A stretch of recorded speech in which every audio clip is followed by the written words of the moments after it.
I used to believe that love could conquer all because I always had faith in the power of the divine source that is love. And I thought that love is all is love, and all darkness could be overcome. And even the darkest soul could be saved if they were just loved enough. And I believed that everybody had this love, this same love inside of them that could be discovered and extracted no matter how buried it had become. But I had no idea what I was up against, and I was outrageously naive and immensely misguided to think that everybody wants love, because they don't. And some lessons are so devastating to learn that they rewrite your entire understanding of love itself. Because when you love a malignant narcissist, you're not loving a human. You're loving a demonic energy in the material of human form. So today I'm going to be discussing an experience that I know is actually shared by a lot of you that will be tuning in.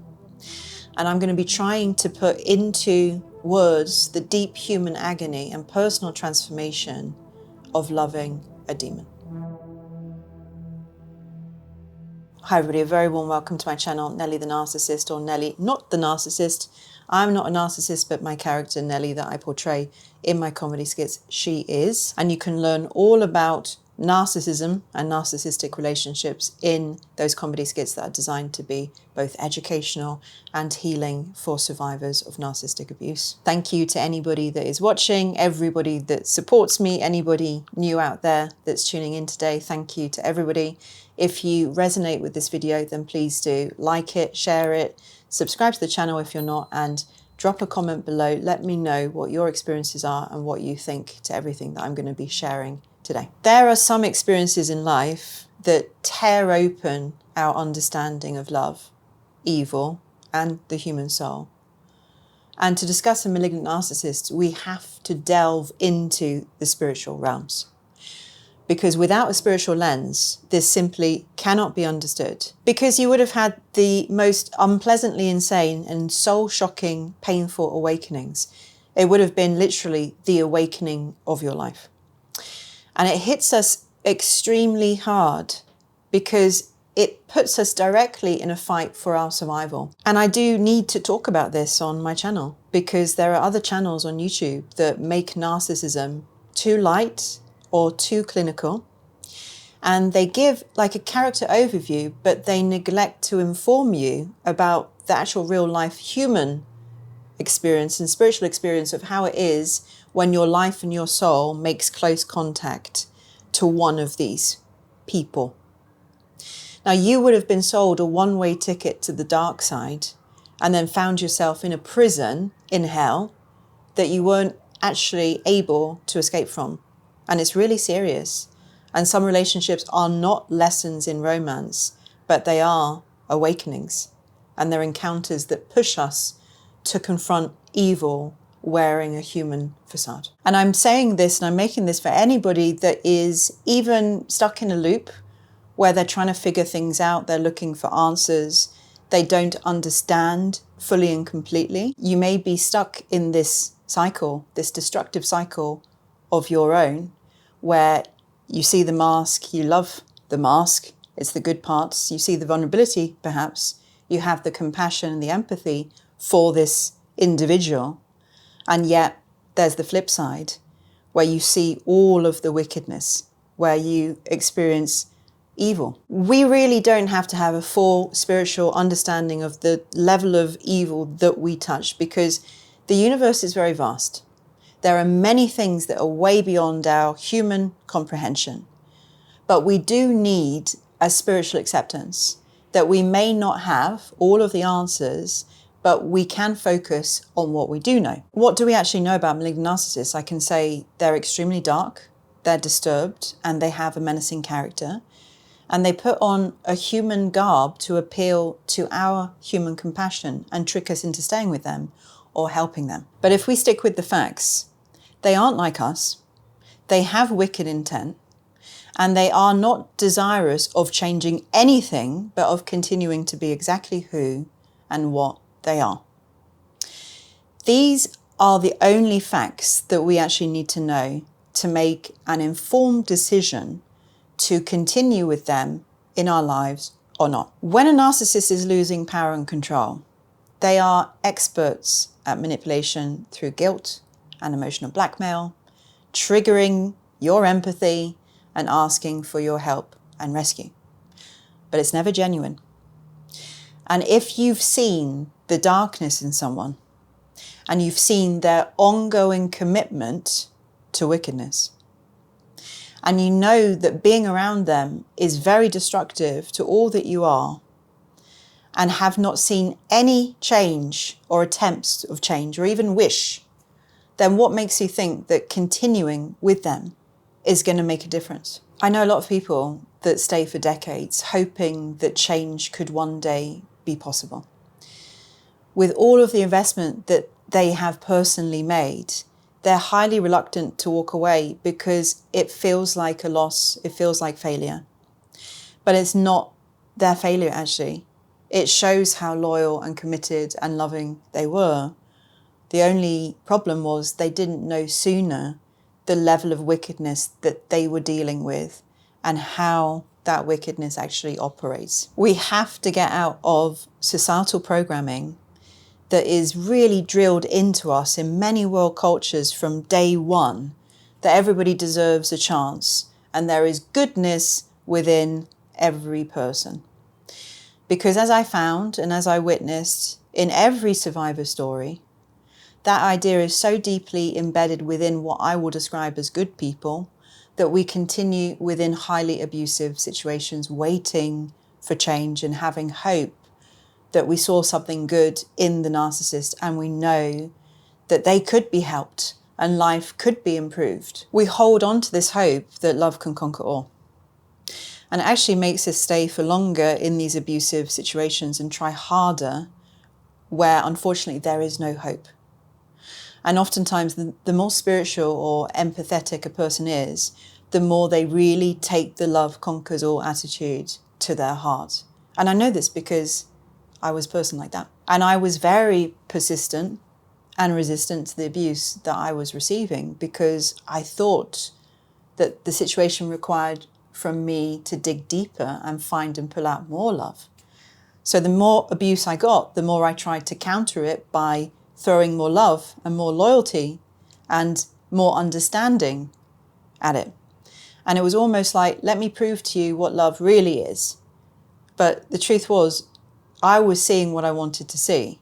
I wasn't actually seeing the real truth because I simply couldn't see that. And as Anais Nin said, that I've quoted many times, we don't see things as they are, we see things as we are.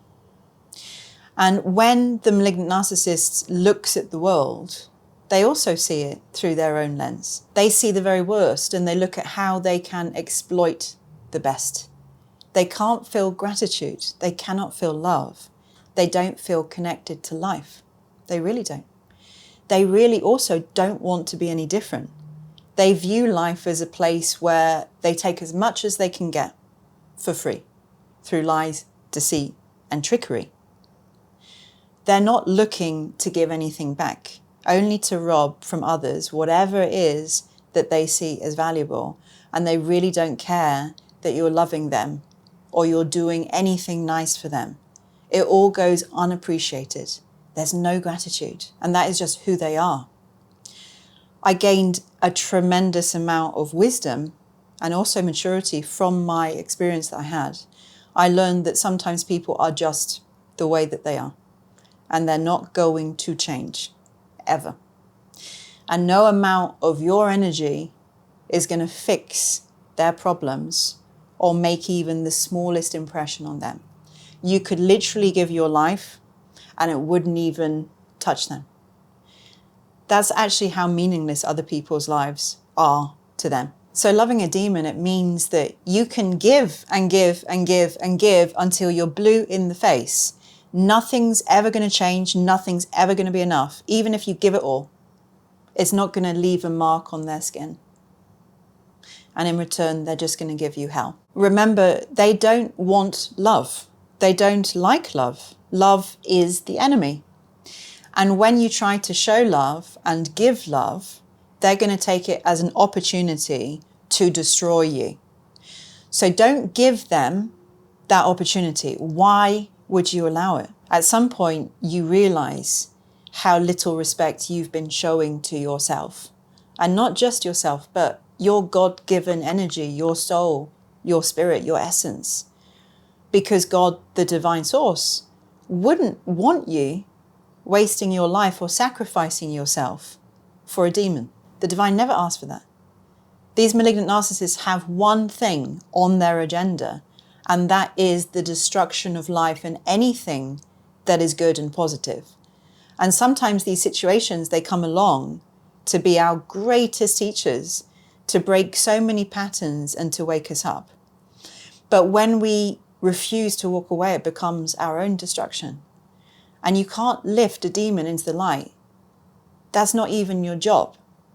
Loving a demon is loving in vain. And the only way it goes is down until you're completely destroyed. And the wisdom that I learned is this. Our job here is to give our energy and spread our light where it can grow and where it can make a difference and where it also can be received. I had this visual image of a battlefield where this terrible commander was sending troops to a hopeless position on the field where the troops are being completely annihilated. And instead of sending them to where they could win the battle and could make a difference, he kept on sending them to die. And that's what we do when we keep on giving our light to demons. The divine doesn't want us to waste our energy feeding darkness. That's not our place, that's not our purpose, because when we give energy to evil, we're feeding that beast. And when I realized that, it became clear. No matter how strong the trauma bond, I could not keep pouring energy into my destruction because there was no love there. It was only from me. And how can you love another when by doing so, you're hurting yourself and you're not loving yourself? That can't be love, because unconditional love is not being somebody's doormat or punching bag or slave. It's not disrespecting yourself. And I saw those soldiers fall one by one, not because they were weak, but because they were following the wrong commander. That's what it's like to keep fighting for a soul that's so devoted to destruction. I saw a comment recently on one of my videos where somebody said, isn't sacrificing yourself for another the ultimate expression of love? Isn't that what love is? And I was shaking my head when I saw it. I was screaming inside thinking, no, are you kidding me? This is not my opinion at all, especially not when it comes to somebody as wicked as a malignant narcissist who's definitely not worth it. I think that we've been programmed by Hollywood narratives or even Shakespeare, Romeo and Juliet. Why would you give your life for somebody who wouldn't even share a sandwich with you? Because that is the reality. Your ultimate sacrifice of your life is worth way more than that. And if you are going to make that kind of sacrifice for somebody, then make sure it really makes sense, that they're worth it and they would do the same for you. And anybody who genuinely loves you and values your soul, they wouldn't even want you to make that kind of sacrifice. They really wouldn't. A demon is happy for you to sacrifice yourself. After they've drained you dry, of course. Because for them, your sacrifice is also their victory. The highest form of love is really not sacrifice. It's alignment with truth. The divine doesn't demand you to suffer. It calls actually for you to awaken. Now, like I was saying before, most of us can't comprehend the mysteries of angels, demons, God, Satan, the cosmos. And I don't think that we need to. We don't have to understand evil to know its presence. We just have to recognize it and stay out of its way. Because there are people who do serve darkness, consciously or not, who will drain life and light from others. And there's no amount of love or sacrifice that's going to save them because they don't want to be saved. They feed on sacrifice. And the divine never, ever asks you to be a sacrifice for anybody. The divine asks you to live and to grow and to shine your light. And you can't save those that are aligned with destruction, but you can protect your own light. And that is your purpose. It's to be a light for others who are seeking truth and healing. So I'm going to tell you, Paramahansa Yogananda and his guru, Sri Yukteswar, they spoke about the same truth, that life is a play of light and shadow. And in the spiritual world, in the astral world, there are realms of beauty and light, and there are darker planes where confused and hateful souls gather. And even there is a constant battle. It's of vibration.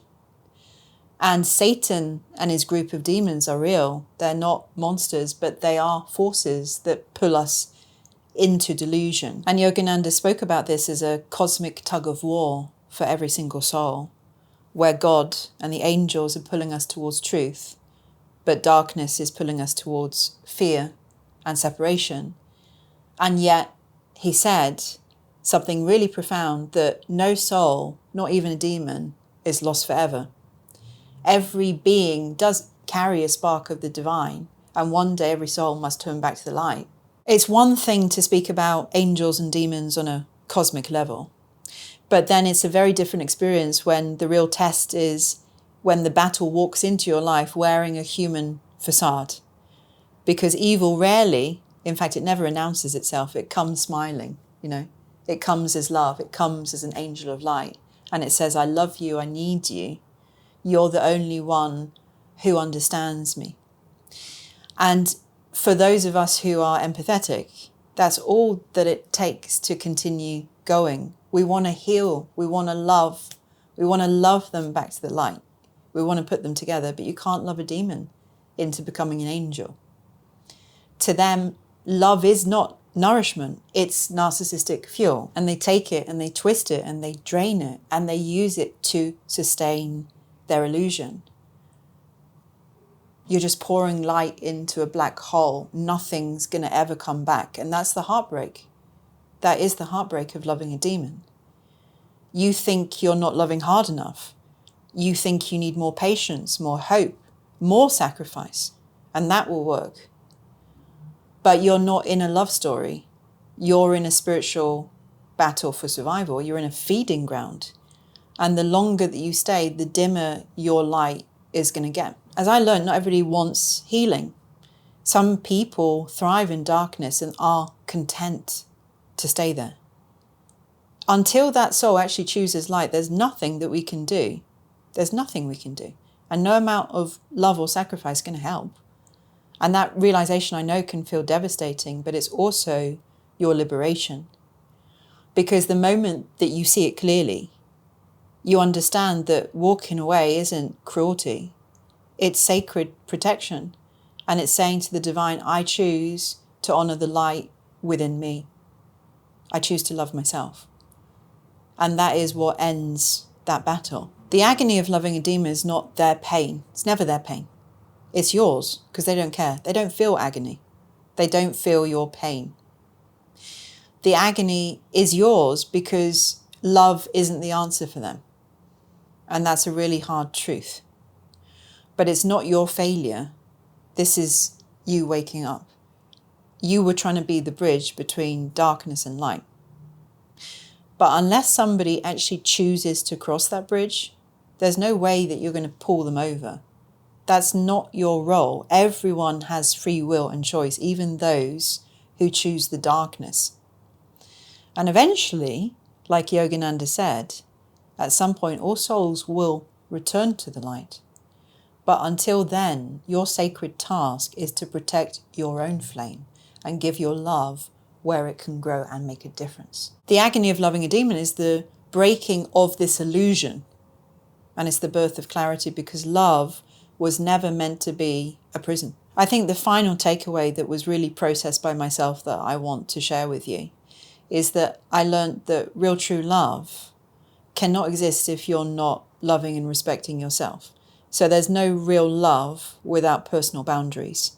And if you're allowing yourself to be exploited, used and abused by somebody else, and they're taking everything from you and you're just continuously giving, and you're not receiving anything apart from a lot of destruction and negativity, that's not love, That's abuse of yourself. I'm telling you all of this because I don't want you to be in the same position that I was in.